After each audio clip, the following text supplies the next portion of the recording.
ขอนอบน้อมแด่พระผู้มีพระภาคเจ้าพระองค์นั้นซึ่งเป็นผู้ไกลจากกิเลสตรัสรู้ชอบได้โดยพระองค์เองประเดชครับท่านผู้ฟังที่เคารพครับท่านผู้ฟังรับฟังรายการพระไตรปิฎกลอยฟ้ามีเสนอให้ท่านผู้ฟังทุกวันพุธตั้งแต่เวลา 18 นาฬิกาถึง 19 นาฬิกาดำเนินรายการโดยกระผมวัดเอกธนัทเดชะมีอาจารย์ชลภาเดชะเป็นผู้ร่วมรายการวันนี้เราได้นำมาไตรปิฎกฉบับมมร.เล่มที่ 20มัชฌิมนิกายมาศึกษากันถึงพระสูตรที่ชื่อว่าภัททาริสูตรซึ่งเราได้ศึกษาติดต่อกันมาวันนี้จะเป็นวันศึกษาในรายละเอียดในอรรถกถาหลังจากนั้นเราก็จะมาทบทวนเพื่อหาข้อปฏิบัติเพราะพระพุทธเจ้าตรัสภิกษุตรัสกับพระภิกษุก็มีภิกษุณีมีอุบาสกมีอุบาสิกาและคนมีบุญอื่นรวมทั้งเราด้วย เราจะมาศึกษากันว่าธรรมะส่วนไหนที่พอจะน้อมมาปฏิบัติในชีวิตประจำวันของเราก่อนอื่นพระอาจารย์ชลภาได้นำอรรถกถามาศึกษากันเป็นอรรถกถาของภัททาริสูตรขอเชิญครับค่ะสวัสดีค่ะท่านผู้ฟังที่เคารพทุกท่าน อรรถกถาของพัทธาลิสูตร มีบทเริ่มต้นว่าเอวเมสุตตังข้าพเจ้าได้สดับมาอย่างนี้ในบทเหล่านั้นบทว่าเอกาสะณโภชนังได้แก่ฉันอาหารในเวลาก่อนพัดหนเดียวความว่าอาหารที่ควรฉันบทมีอาทิว่าอัปปาพาทตังความเป็นผู้มีอาพาธน้อยกล่าวไว้พิสดารแล้วในกกะโจปมะสูตรบทว่าณอุตสหามิคือไม่สามารถบทว่าสิยากุกุจังสิยาวิปติสาโรพึงมีความรำคาญพึงมีความเดือดร้อนความว่าเมื่อฉันอย่างนี้จะพึงมีความเดือดร้อนรำคาญแก่เราว่าเราจะสามารถประพฤติพรหมจรรย์ได้ตลอดชีวิตหรือไม่หนอบทว่าเอกเทสังพุนชิตวาพึงฉันส่วนหนึ่งความว่าได้ยินว่าพระเถระแต่ก่อนเมื่อทายกเมื่อทายกใส่อาหารลงในบาตรแล้วถวายเนยใสฉันเนยใสร้อนหน่อยหนึ่งแล้วล้างมือนำส่วนที่เหลือไปภายนอกนั่งฉันในที่มีร่มไม้และน้ำสบายพระศาสดาตรัสหมายถึงอย่างนั้นแต่ท่านพระพัทธาลิคิดว่าหากภิกษุฉันอาหารที่ทายกถวายเต็มบาตรคราวเดียวแล้วลงบาตรนำอาหารที่ได้เต็มด้วยข้าวสุกไปในภายนอกแล้วพึงฉันที่มีร่มไม้และน้ำสบายพึงควรอย่างนี้นอกไปจากนี้ใครเล่าจะสามารถเพราะฉะนั้นท่านพระพัทธาลิจึงทูลว่าข้าแต่พระองค์ผู้เจริญข้าพระองค์ไม่สามารถฉันอาหารแม้อย่างนี้ได้ยินว่าในอดีตท่านพระพัทธาลินี้เกิดในกำเนิดกาในชาติเป็นลำดับมาธรรมดากาทั้งหลายเป็นสัตว์ที่หิวบ่อยเพราะฉะนั้นพระเถระจึงชื่อว่าเป็นผู้หิวก็เมื่อพระเถระนั้นโอดครวญอยู่พระผู้มีพระภาคเจ้าจึงทรงข่มทับถมพระเถระนั้นแล้วทรงบัญญัติสิกขาบทว่าภิกษุใดพึงเคี้ยวก็ดีพึงบริโภคก็ดีซึ่งของเคี้ยวของบริโภคในเวลาวิกาลต้องอาบัติปาจิตตีด้วยเหตุนั้นท่านจึงกล่าวว่าครั้งนั้นแลท่านพระพัทธาลิประกาศความไม่อุตสาหะ ขึ้นแล้วในเมื่อพระผู้มีพระภาคเจ้ากำลังทรงบัญญัติสิกขาบทในเมื่อภิกษุสงฆ์สมาทานอยู่ซึ่งสิกขาบทว่ายะถาตังความว่าท่านพระพัทธาลิไม่ได้ให้เหมือนภิกษุอื่นผู้ไม่ทำความบริบูรณ์ในสิกขาแม้อยู่ในวัดเดียวกันก็ไม่พึงให้ตนประสบพระพักพระศาสดาไม่ไปอุปถากพระผู้มีพระภาคเจ้าไม่ไปยังที่แสดงธรรมไม่ไปรงตรึกไม่ปฏิบัติเพียงภิกขาจารย์ครั้งเดียวไม่ยืนแม้ที่ประตูของตระกูลที่พระผู้มีพระภาคเจ้าประทับนั่งหากพระผู้มีพระภาคเจ้าเสด็จไปยังที่อยู่ของพระพัทธาลินั้นพระพัทธาลิรู้ก่อนก็จะไปเสียในที่อื่นนัยยะว่าท่านพระพัทธาลินั้นเป็นกุลบุตรบวชด้วยศรัทธามีศีลบริสุทธิ์ด้วยเหตุนั้นวิตกอย่างอื่นไม่ได้มีแก่ท่านพระพัทธาลินั้นได้มีวิตกนี้เท่านั้นว่าเราคัดค้านการบัญญัติสิกขาบทของพระผู้มีพระภาคเจ้าเพราะเหตุแห่งท้องเราทำกรรมไม่สมควรเพราะฉะนั้นท่านพระพัทธาลิแม้อยู่ในวัดเดียวกันก็ไม่ได้ให้ตนประสบพระพักพระศาสดาบทว่าจีวรกรรมังกโรนติภิกษุทั้งหลายทำจีวรกรรมความว่าพวกมนุษย์ได้ถวายผ้าสาดกทำจีวรแด่พระผู้มีพระภาคเจ้าภิกษุทั้งหลายจึงถือเอาจีวรสาดกนั้นทำจีวรบทว่าเอตังเทสังความผิดนี้ความว่าท่านจงมนสิการโอกาสนี้ความผิดนี้คือเหตุที่ท่านคัดค้านการบัญญัติสิกขาบทของพระศาสดาให้ดีบทว่าทุกขตรังการทำที่ยากกว่า ความว่าพวกภิกษุถามภิกษุทั้งหลายผู้อยู่จำพรรษาแล้วหลีกออกไปตามทิศว่าท่านทั้งหลายอยู่ณที่ไหนเมื่อภิกษุทั้งหลายบอกว่าอยู่ณพระเชตวันภิกษุเหล่านั้นก็จะเป็นผู้ถามว่าอาวุโสทั้งหลายในภายในพรรษานี้พระผู้มีพระภาคเจ้าตรัสชาดกอะไรตรัสพระสูตรอะไรทรงบัญญัติสิกขาบทอะไรภิกษุทั้งหลายจักบอกว่าพระผู้มีพระภาคเจ้าทรงบัญญัติวิกาลโภชนะสิกขาบทแต่พระเถระรูปหนึ่งชื่อว่าพัทธาลิได้คัดค้านภิกษุทั้งหลายได้ฟังดังนั้นจึงพากันกล่าวว่าธรรมดาแม้เมื่อพระผู้มีพระภาคเจ้าทรงบัญญัติสิกขาบทมิใช่เหตุอันไม่ควรคัดค้านภิกษุทั้งหลายสำคัญว่าความผิดของท่านนี้ปรากฏในระหว่างมหาชนอย่างนี้จักถึงความเป็นผู้ทำคืนได้ยากจึงกล่าวอย่างนี้อีกอย่างหนึ่งภิกษุแม้เหล่าอื่นครั้นออกพรรษาแล้วจักพากันไปเฝ้าพระศาสดาเมื่อเป็นฉะนั้นท่านจักประชุมสงฆ์ด้วยกล่าวว่าอาวุโสทั้งหลายเมื่อผมยังพระศาสดาให้ยกโทษในความผิดนี้ขอพวกท่านจงเป็นเพื่อนผมด้วยเถิดอาคันตุกะภิกษุทั้งหลายณที่นั้นจักถามว่าอาวุโสภิกษุนี้ทำอะไรเล่าครั้นพวกอาคันตุกะภิกษุฟังความนั้นแล้วจักกล่าวว่าภิกษุทำกรรมหนักกรรมนี้ไม่สมควรเลยที่ภิกษุจักคัดค้านพระทศพลภิกษุทั้งหลายแม้สำคัญอยู่ว่าความผิดของท่านนี้ปรากฏในระหว่างมหาชนแม้อย่างนี้จากถึงความเป็นผู้ทำคืนได้ยากจึงกล่าวอย่างนี้ลำดับนั้นแลพระผู้มีพระภาคเจ้า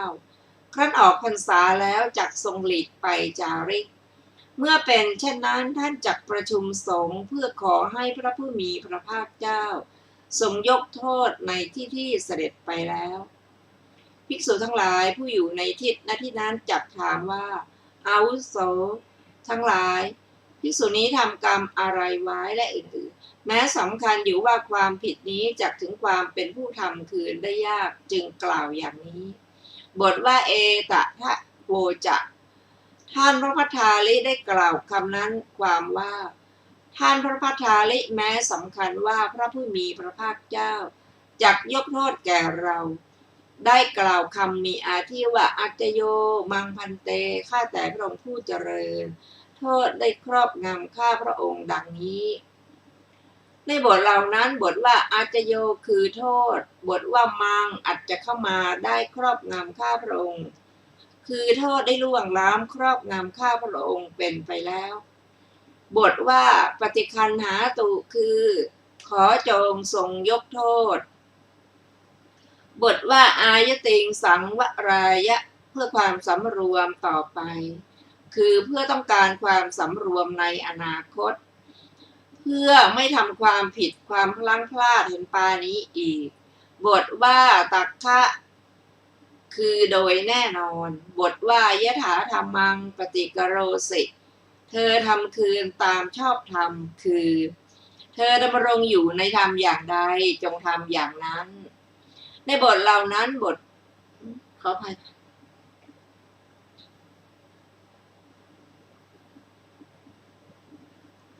อธิบายว่าให้ยกโทษบทว่าตันเตมะยังปฏิคันหามะคือเรายกโทษของท่านนั้นบทว่าวุฒิเหสาพัทธาลิอริยสัจวินเยความว่าดูก่อนพัทธาลินี้ชื่อว่าเป็นความเจริญในวินัยของพระอริยเจ้า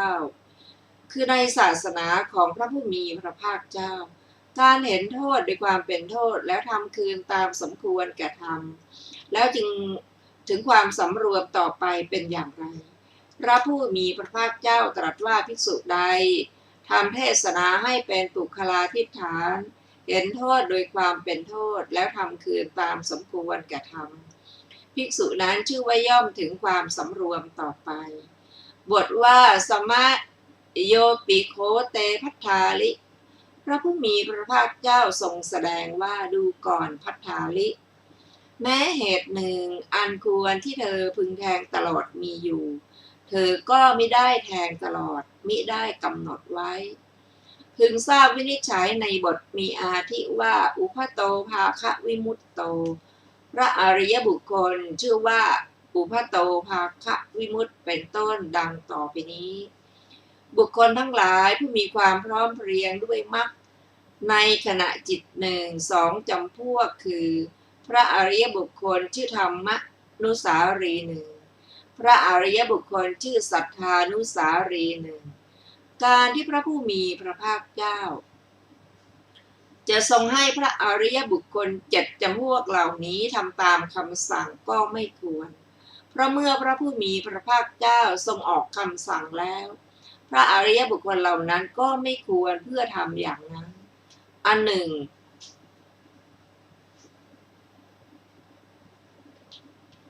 เพื่อแสดงความที่พระอริยบุคคลทั้งหลายเป็นผู้ว่าง่ายโดยการกำหนด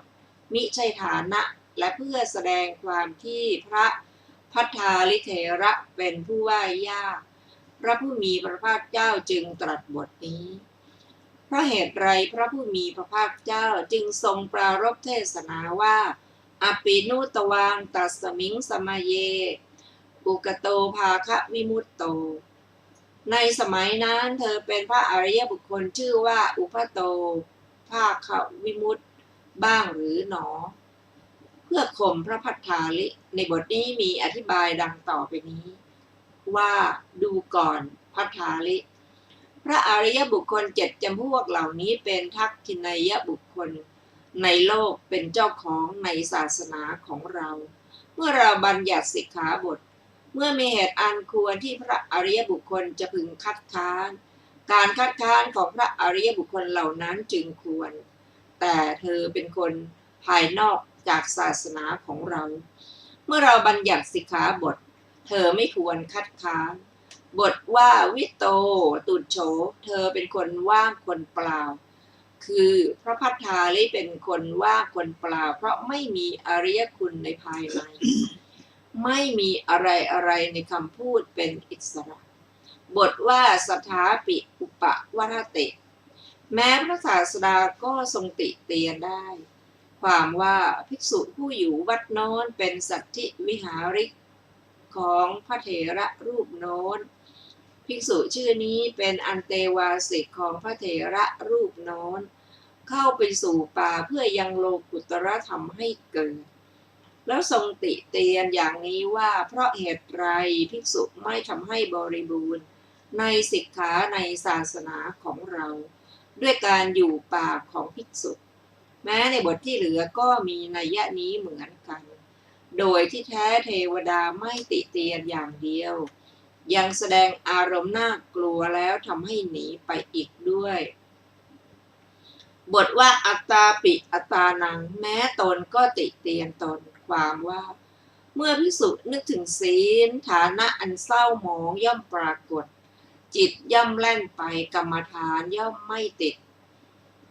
ภิกษุนั้นมีความรำคาญว่าประโยชน์อะไรด้วยการอยู่ป่าของภิกษุเช่นเราลุกหลีกไปบทว่าอัตตาปิอัตตาวังอุปวะทิโตแม้ตนเองก็ติเตียนตนได้คือตนเองติเตียนแม้ด้วยตนปาฐะเป็นอย่างนี้แหละพึงทราบทำฝ่ายขาวโดยนัยยะตรงกันข้ามกับที่กล่าวแล้วพระผู้มีพระภาคเจ้าตรัสบทมีอาทิว่าโสวิเจวะกาเมสิภิกษุนั้นสงัดจากกามเพื่อแสดงบทว่าเอวังสัจจิกะโรติภิกษุย่อมทำให้แจ้งอย่างนี้บทว่าปะไวหะปะไวหะการนังการเรนติภิกษุทั้งหลายข่มแล้วข่มเล่า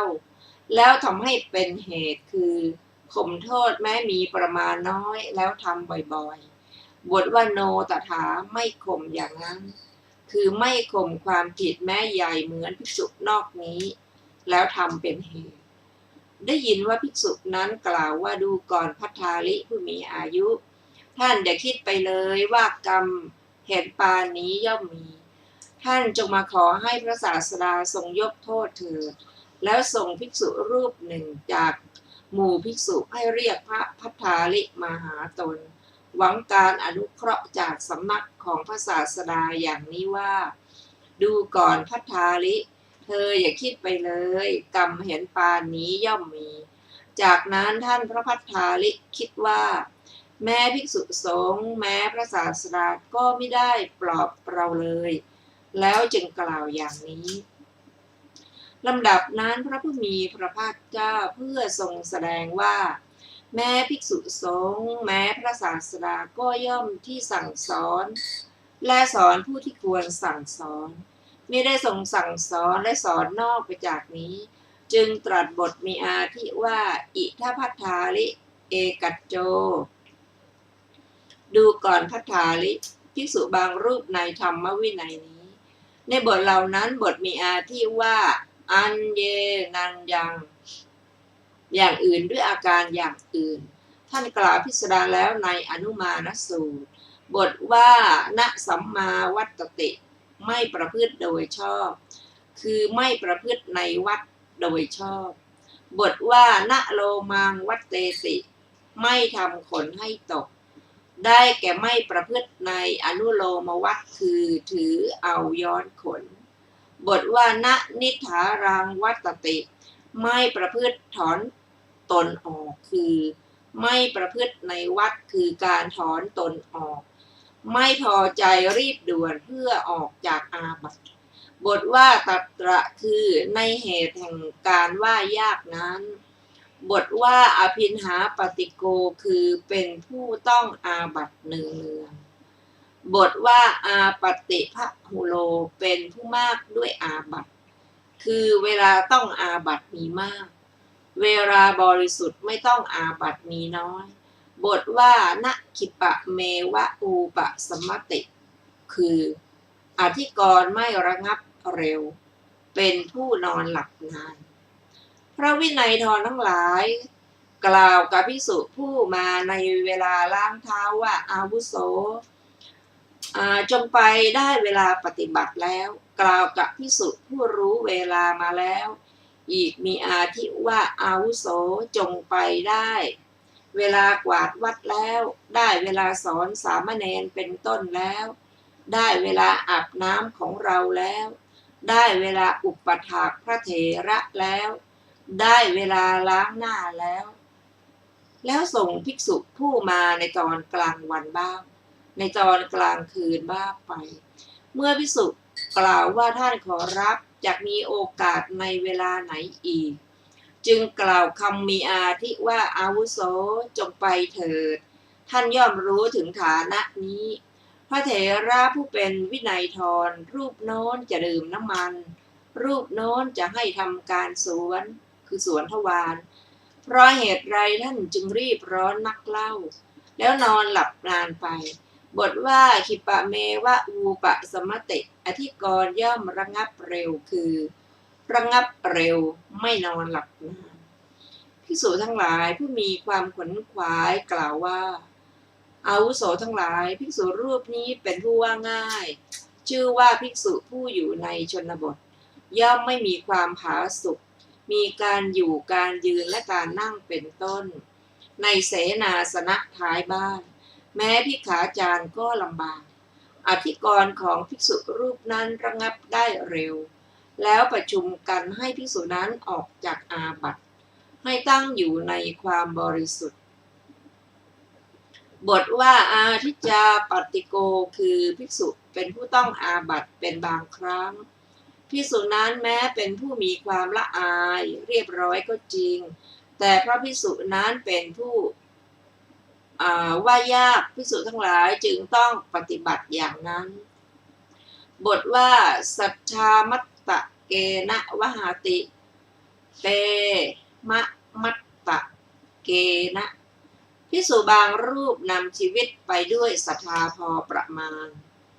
ด้วยความรักพอประมาณความว่า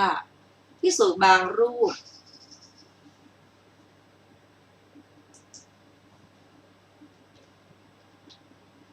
ยังชีวิตให้เป็นไปในอาจารย์และอุปัชฌาย์ทั้งหลาย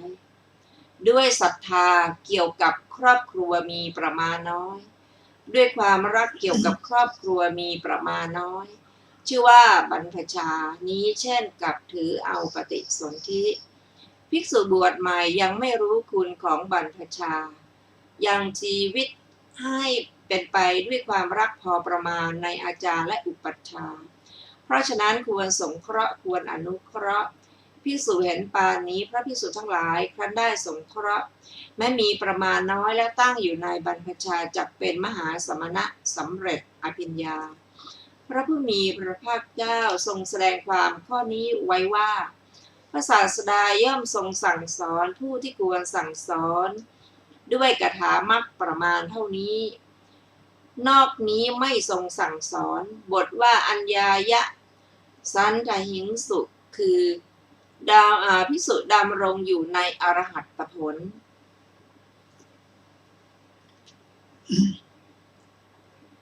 ท่านผู้ฟังที่เคารพครับเราจะหยุดตรงนี้สักครู่หนึ่งแล้วจะมาทบทวนถึงพระสูตรที่ชื่อปัฏฐาลิสูตรก็เป็นพระสูตรที่พระองค์ทรงแสดง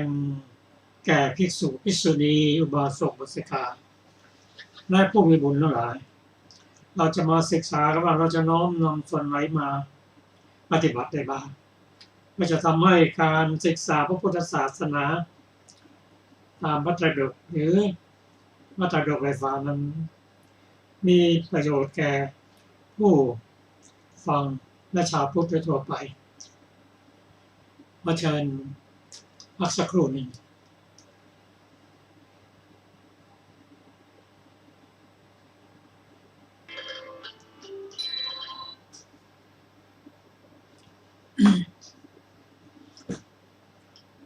ท่านผู้ฟังที่เคารพครับเราจะมาศึกษากันในรายละเอียดพระสูตรนี้ว่าด้วยคุณแห่งการฉันอาหารหนเดียวหลังพัดฉันหนเดียวหลังพัด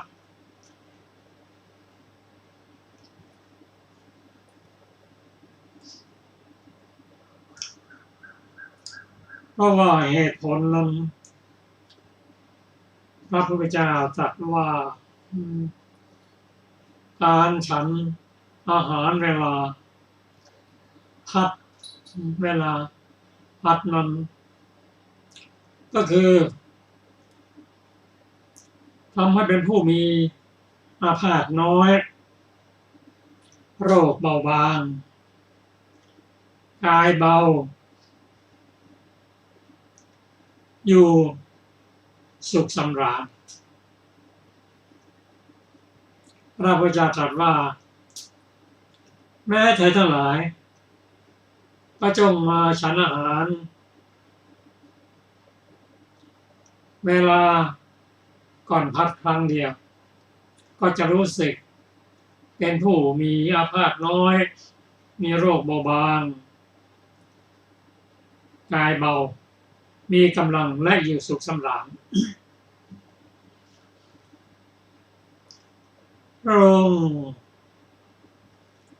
ให้ภิกษุปฏิบัติอย่างไรพระองค์ได้ปฏิบัติอย่างนั้นมาแล้วได้เห็นคุณของการฉันอาหารมื้อเดียวหลังพัด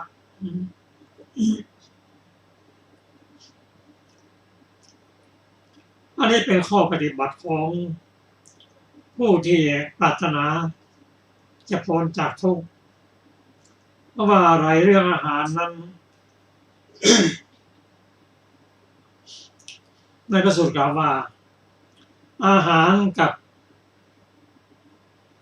โลภะความอยากนั่นนะเกิดขึ้นพร้อมๆกัน เพราะฉะนั้นผู้ที่ปฏิบัติตามพระธรรมสอนนั้นจะเป็นการขัดเกลากิเลสคือความอยากให้ลดลงเห็นคุณอย่างนี้แล้ว พระองค์ตรัสอย่างนั้นก็มีภิกษุที่ภัททารินั้นมุ่งถึงความไม่อุตสาหะในการปฏิบัติ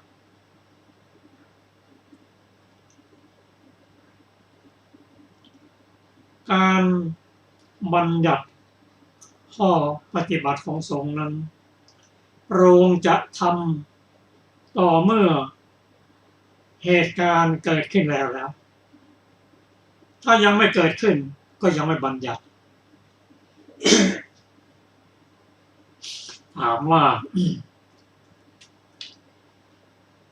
เหตุการณ์นี้เกิดขึ้นเมื่อใดเกิดขึ้นเมื่อ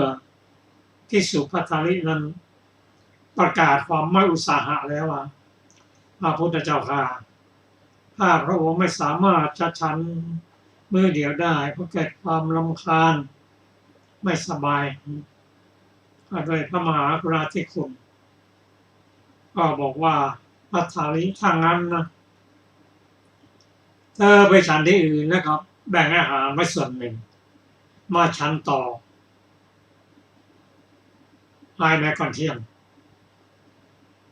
อย่างนั้นก็ไม่ได้อีกพระเจ้าค่ะไม่สามารถปฏิบัติได้นั่นคือพระภัททาริประกาศความไม่อุตสาหะที่จะปฏิบัติอันนี้เป็นเหตุการณ์ก่อนที่เกิดขึ้นพระองค์จึงบัญญัติว่าด้วยการฉันอาหารมื้อเดียวก่อนพัก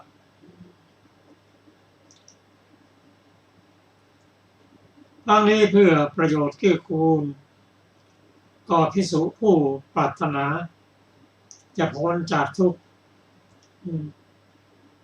หมดเข้ามาด้วยความศรัทธาถ้าเป็นอย่างนี้ได้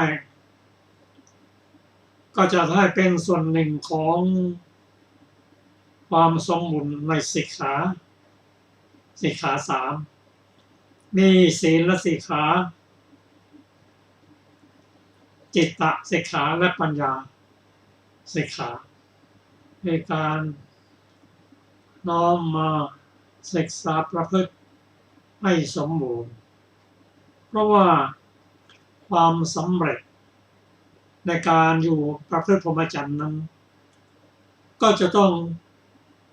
อาศัยความสมบูรณ์ของสิกขาสามถ้ามีความไม่สมบูรณ์แล้วเป็นด้านศีลโดยเฉพาะด้านศีลนั้นมันเป็นฐานของการปฏิบัติธรรมที่สูงขึ้นไปภิกษุผู้ไม่ปฏิบัติตามย่อมสำเร็จได้ยากจะเป็นการชำระ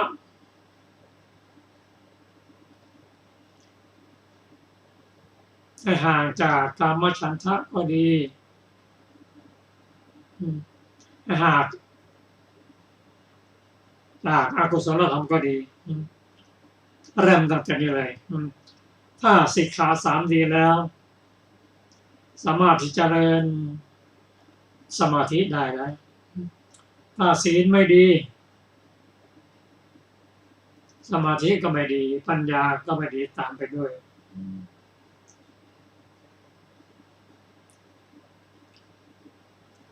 นอกจากนั้นการประพฤติเพื่อให้ได้ฌานที่หนึ่งที่สองที่สามที่สี่และการเจริญวิปัสสนาเพื่อมรรคผลก็ต้องอาศัยความสมบูรณ์ของสิกขาสามนั้นอีกประการหนึ่งเป็นช่วงเวลาก่อนจะเข้าพรรษาพอภิกษุได้ฟังถึงการฉันพัดมื้อเดียวนั้นภิกษุเชื่อฟังยอมรับมีฉันทะในการที่จะน้อมมาปฏิบัติ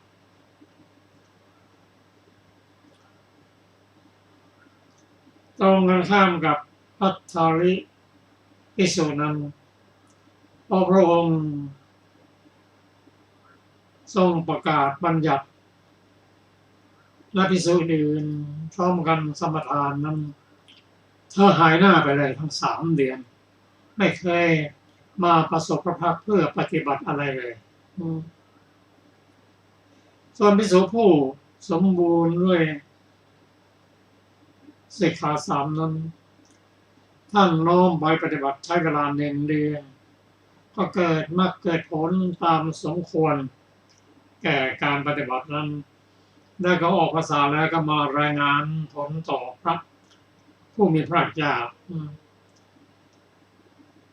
หลังจากนั้นพระองค์จาริกเมื่อออกพรรษาแล้วภิกษุก็ทำจีวรถวายพระองค์ภิกษุชื่อภัททาลินั้น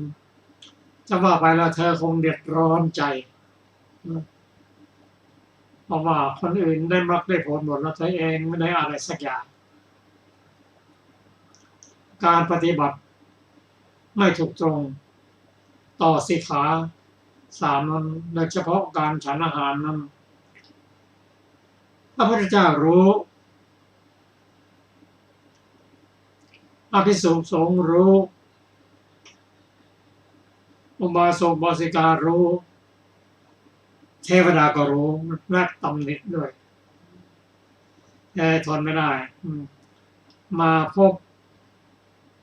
ภิกษุผู้กำลังทำจีวรถวายโดยปกติภิกษุทั้งหมดนั้นเป็นเพื่อนพรหมจรรย์ของภิกษุใครทำไม่ดีก็ตักเตือนไม่ไหวไม่ไปบัติแล้วก็ไปกราบทูลพระพุทธเจ้าพระพุทธเจ้าทรงสอบสวนแล้วเชื่อฟังหรือไม่ปรับตัวได้หรือไม่เพราะว่าบุคคลใดๆก็ตามภิกษุใดก็ตามถ้าทำผิดสิกขาบทแล้วยอมรับผิดเห็นโทษด้วยความเป็นโทษแล้วขอขมาเพื่อที่จะกลับตัวกลับตนไม่ให้เหตุการณ์นั้นเกิดขึ้นอีกพระมหากรุณาธิคุณของพระเจ้าทรงเห็นว่าบุคคลผู้นี้พอจะรับฟังได้สำนึกรู้ว่าเห็นโทษด้วยความเป็นโทษเห็นอาบัติด้วยความเป็นอาบัติมียอมรับผิดพร้อมที่จะปรับตัวพระองค์ทรงยกโทษให้เสมอแต่โทษทางวินัยนั้นก็ต้องมีการสอบสวนการต่อไปลงโทษต่อไปตามความผิดนั้น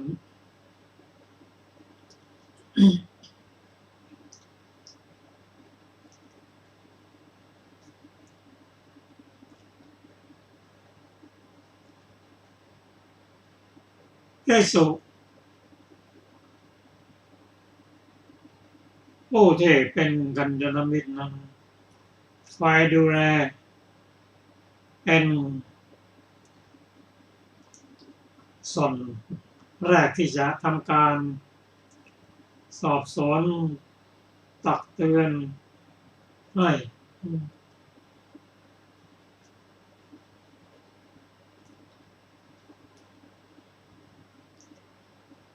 พระองค์ตรัสว่า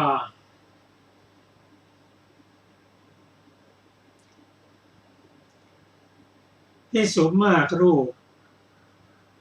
ด้วยกันเข้าจำพรรษาอยู่ในนครสาวัตถีนั้นแม้ภิกษุเหล่านั้นก็จะรู้ว่าภิกษุชื่อภัททาลิไม่ให้บริบูรณ์ในสิกขาด้วยเหตุนี้แหละเธอไม่ได้แทงตลอดแล้ว ดูกรรมฐานนี้เหตุที่เธ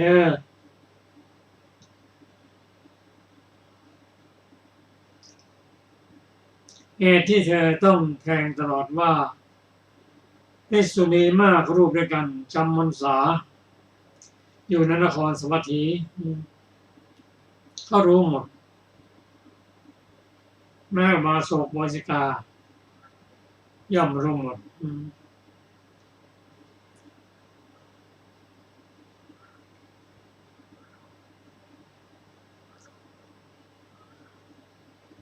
หลังจากนั้น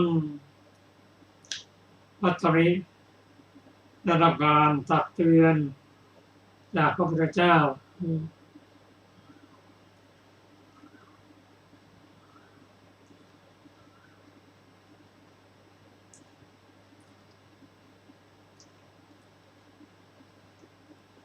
ซึ่งเรื่องนี้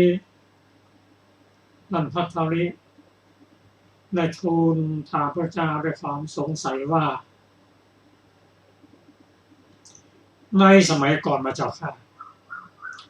สิกขาบทนี้ไม่มากหรอกแต่ผู้บรรลุเป็นพระอรหันต์เป็นอริยบุคคลมีมากแต่ปัจจุบันนี้การบัญญัติสิกขาสามเพิ่มขึ้นแต่ผู้บรรลุธรรมน้อยลงด้วยเหตุอะไรพระเจ้าค่ะลงตรัสว่าเรื่องนั้นเป็นอย่างนั้นพระทาลิเพราะเหตุว่า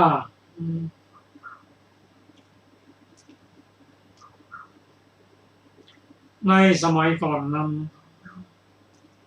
ภิกษุ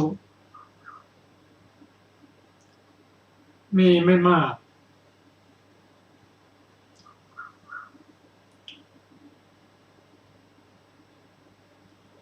บุคคลยังไม่เสื่อมปัจจุบันมีคนมากขึ้นการย่อหย่อนก็มากขึ้นทำให้พระสัทธรรมเริ่มอันตรธานหายไป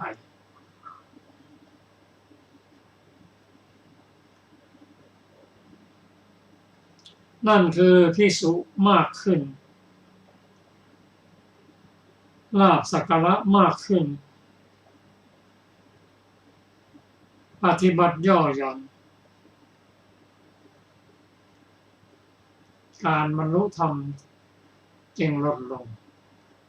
ก็ภิกษุหมู่ใหญ่เป็นผู้ย่อหย่อนในสิกขาสาม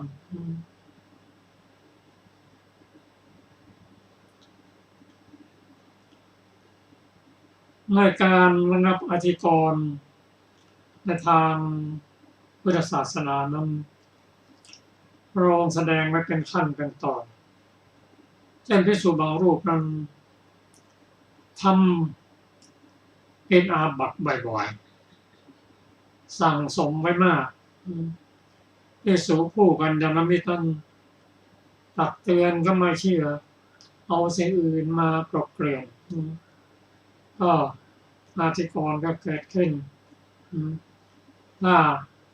ภิกษุนั้นยังไม่เชื่อฟังอธิกรณ์แล้วก็จบลงไม่ยากส่วนภิกษุบางส่วนนั้นถึงแม้ว่าจะมีอาบัติมากทำผิดบ่อยๆภิกษุผู้เป็นกัลยาณมิตรนั้นตักเตือนแล้วก็เชื่อฟังไม่เอาเรื่องอื่นมาขัดขวางยอมรับผิดแล้วก็ยอมแก้ตัวก็มีการตามระดับบางคนก็บางภิกษุก็ผิดเป็นบางครั้งตักเตือนก็เชื่อบ้างก็อธิกรณ์จบได้แล้วปฏิบัติเป็นบางครั้งภิกษุผู้กัลยาณมิตรตักเตือนแล้วไม่เชื่อก็กราบทูลพระพุทธเจ้าพระองค์สอบสวนไต่สวนถ้าไม่สามารถกลับตัวได้ก็ภิกษุก็ลงมติให้ออกไป ส่วนพระทาลีนั้นท่านเข้ามาบวชด้วยมีศรัทธาพอสมควรมีความรักในพระพุทธธรรมพระสงฆ์พอสมควรเหมือนกับคนมีตาเดียวก็พระพุทธเจ้าจึงไม่อยากจะทำลายศรัทธาของเธอก็เริ่ม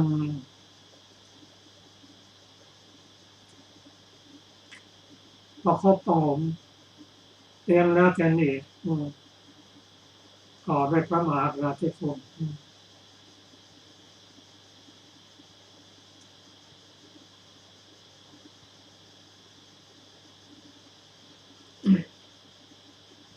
เมื่อเป็นเช่นนั้นแล้วพระองค์แสดงธรรมให้ภิกษุได้เห็นว่า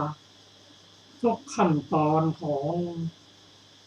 การบำเพ็ญสมณธรรมตั้งแต่เริ่มแรกจนถึงเป็นพระอรหันต์นั้นต้องเป็นผู้ที่มีสิกขาสามสมบูรณ์ในตามลำดับนั้น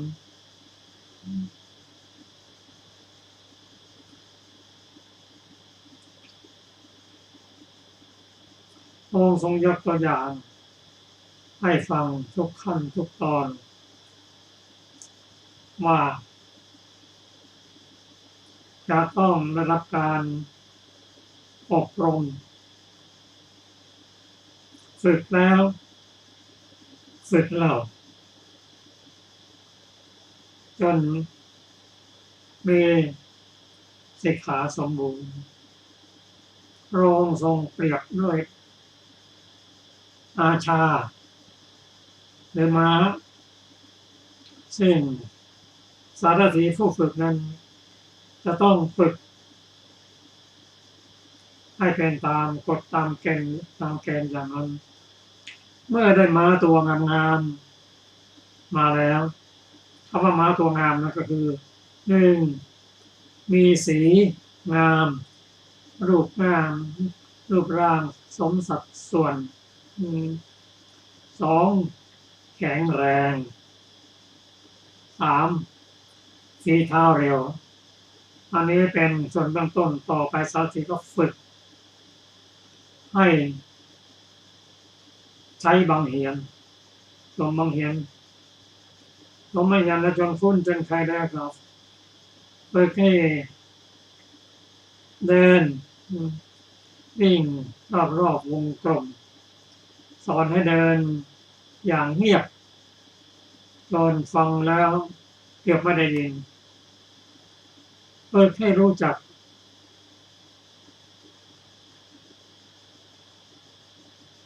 น้อมตัวลงเมื่ออาวุธของผู้ขับขี่ตกลงพื้นย่อตัวลงสามารถที่จะเก็บอาวุธนั้นได้สอนอย่างนี้ทุกสิ่งทุกอย่างอยากว่าฝึกได้ก็สมเป็นมาต้นมาของพระราชาออกศึกได้โดยไม่ตกใจต่อเสียงไม่ตกใจต่อการรบพุ่งอย่างนี้เหมือนกันภิกษุก็เช่นเดียวกันย่อมมีได้รับการอบรมจนสามารถสงบจากกิเลสสงบจากอกุศลธรรม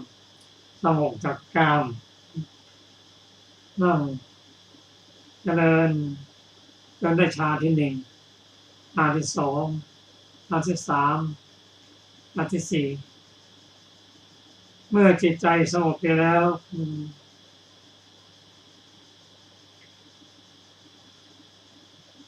จิตใจก็โน้มไปหาการระลึกชาติไป เป็นปัญญาสัจจิ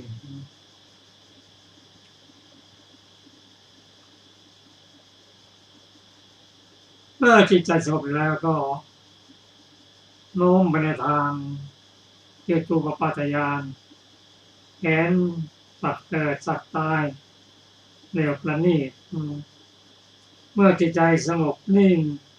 ปราศจากอุปาทานจากปราศจากอุปาทานแล้วจิตก็โน้มไปในทางอริยสัจสี่ที่ทุกข์สมุทัยนิโรธและมรรคเป็นต้นนับโรยังตัดว่าม้าที่ดีที่สุดที่แล้วอย่างเรียนศัพท์นั้นสมควร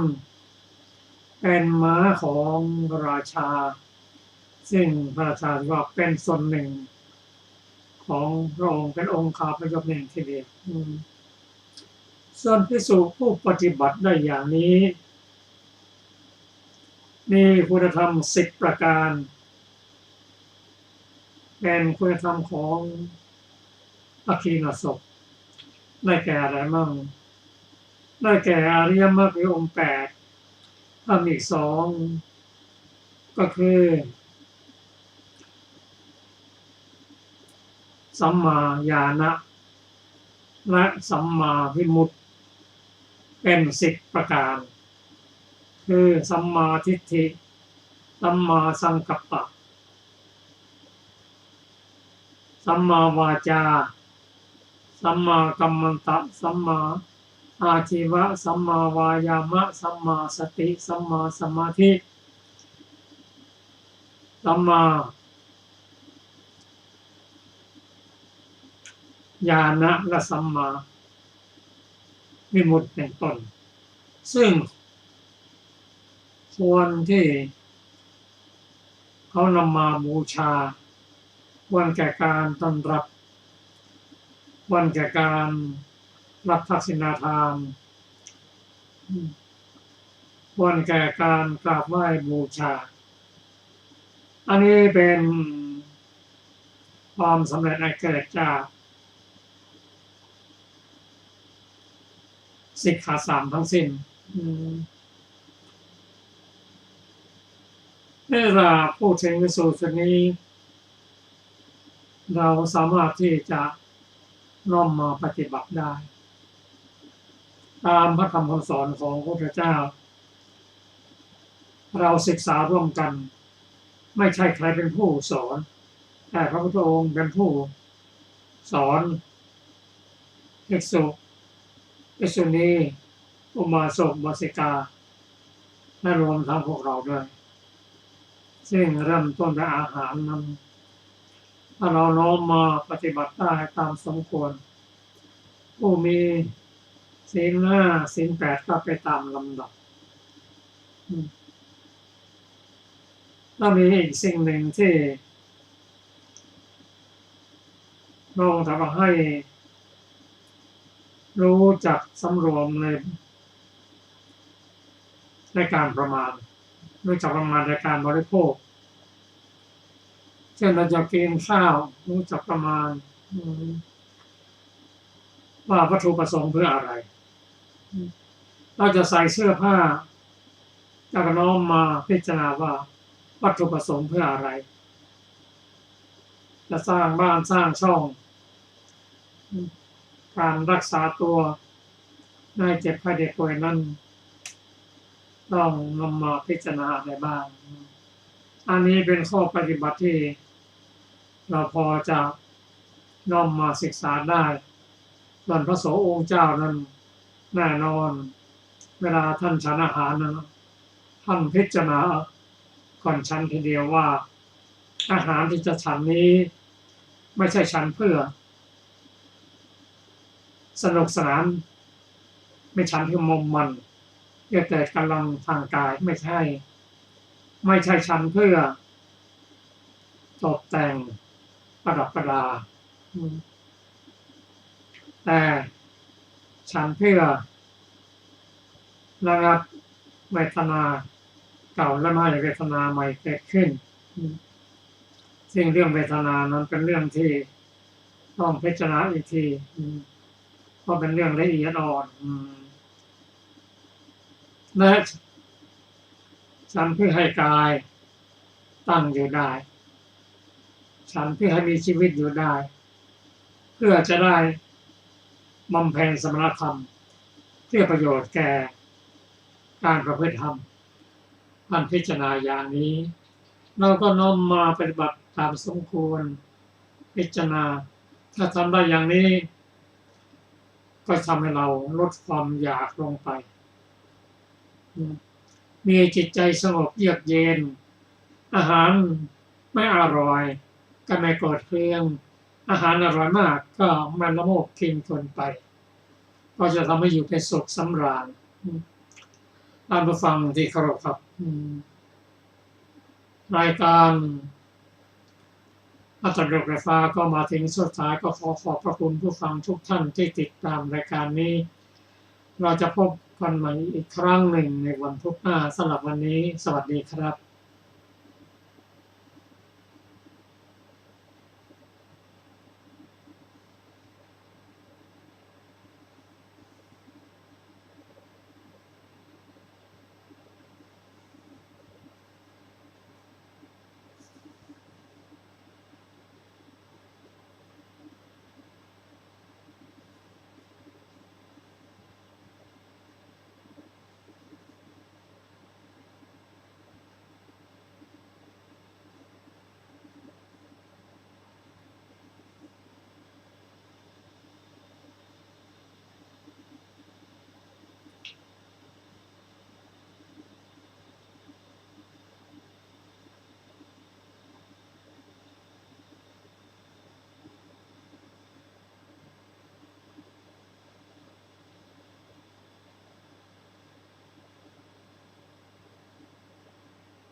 ไม่